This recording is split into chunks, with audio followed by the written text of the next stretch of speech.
Hi friends, আজকে না এটা আমি ক্রিস্পি বেবিকর্ন চিলি করব।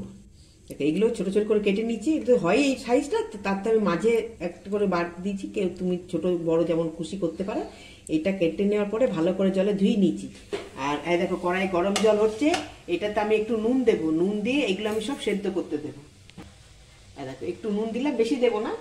এরপরে এই জলটা দেখো ফুটে গেছে। এবার এগুলো আমি সব মিনিট 5-7 মতন দেবো, বেশিক্ষণ দেবো না, একদম তো নরম হয়ে যাবে। তাহলে এটা হোক সেদ্ধ করে। দেখো এই জলটা এসেছে, এই জলটা ফেলবো না, এটা অন্য কাজে আবার লাগিয়ে নেব। দেখো কর্নফ্লাওয়ার দিয়েছি, এই চামচটা 4 চামচের মতো কর্নফ্লাওয়ার দিয়েছি। এটার মধ্যে যেটা দিয়েছি তোমার কর্নফ্লাওয়ারটা ঠিক ওই মাপেরই একটু রুল ময়দা দিলাম। 1 চামচের মতন চালের গুঁড়ো দিলাম। দেখো নুন দিয়ে তো সেদ্ধ করা আছে, হালকা নুন দিলাম। আবার যখন ওইগুলো ভাজবো তখনও নুন দেবো, তাহলে এটাতে একটু কম নুন দিচ্ছি। দেখো এটা বেকিং সোডা, দেখেছো কতটুকু দিয়েছি।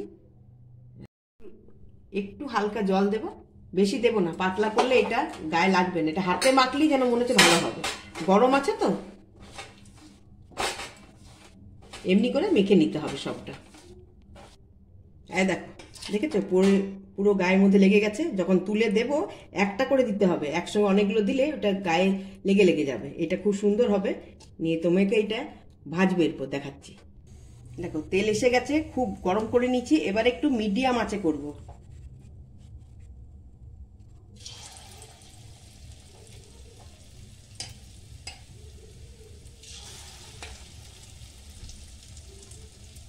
এমনি করে সবগুলো আমি ভেজে তারপর তোমাদেরকে দেখাবো। দেখো এমনি করে বেড়ে উল্টে দিতে হবে। এই যে গোল্ডেন কালার চলে এসেছে। যদি তোমরা এটাকে ভাবো এখন করে রেখে দিই, যখন কেউ আসবে বা যখন নিজেরাই খাবে তখন যদি করো, তাহলে আধা মানে ভেজে নিয়ে তোমাকে তুলে নিতে হবে ওটা। তারপর যখন আবার খাবে তখন আরেকবার ভেজে নেবে, তাহলে ওইটা আরও ভালো ক্রিস্পি হবে। এইটা আমরা এখনই খাবো, তাই আমরা একবারেই সঙ্গে সঙ্গে ভালো করে একদম গোল্ডেন কালার করে ভেজে নিচ্ছি। দেখো হয়ে গেছে। এগুলো এবারে আমি সবগুলো এভাবে তুলে নিই, বাকিগুলো সব করে নিয়ে আসছি। দেখো সব ভেজে নিয়েছি, কালারটা দেখে না, এইভাবে সব কটা ভেজে নিয়ে রেখেছি। এরপরে আমি এটা চাপাবো। তেল, বাকি তেলটা সব তুলে নিয়েছি, একটু তেল রেখেছি। আর এই তিলটা এটাতে দেব, তিলটা ফোড়ন দিলাম। দেখো তিল ভাজা হয়ে গেছে, বেশি লাল করা চলবে না। এগুলো এবার সব দেবো। এগুলো হালকা হালকা ফ্রাই করবো, একদম হালকা হালকা।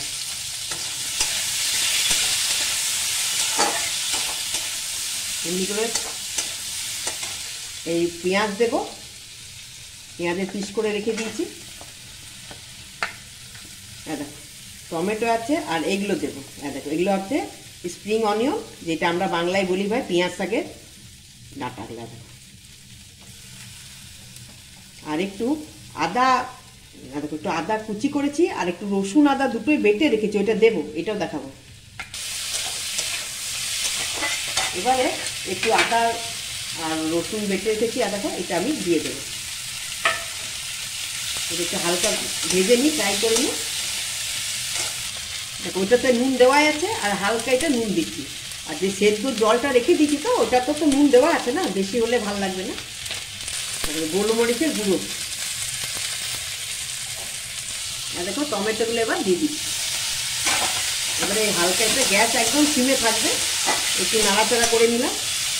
বেশি নরম হয়ে গেলে ভালো লাগবে না কিছু। আর দেখো বেবিকর্ন সেদ্ধ জলটা এতে দেওয়া আছে, একটু সেদ্ধ হয়ে যাক, একটু হালকা। এরপরে সব সসগুলো দেবো। 1 চামচ সোয়া সস দিলাম।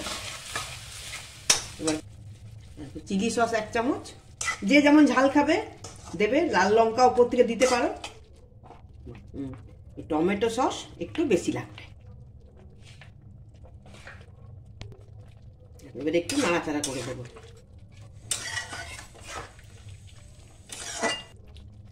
একটু হালকা লঙ্কা দিলাম, ঝাল লঙ্কাই দিলাম এটা।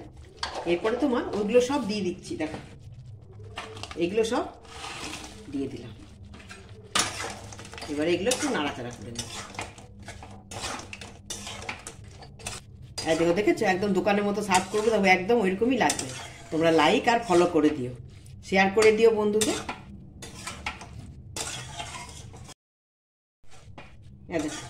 ড্রাই ড্রাই লাগছে, একটু একটু কর্নফ্লাওয়ার গুলে এটাতে দিয়ে দেবে, লাস্ট ফিনিশিং এটাই। দেখো বন্ধু কত সুন্দর হয়ে গেল, দেখি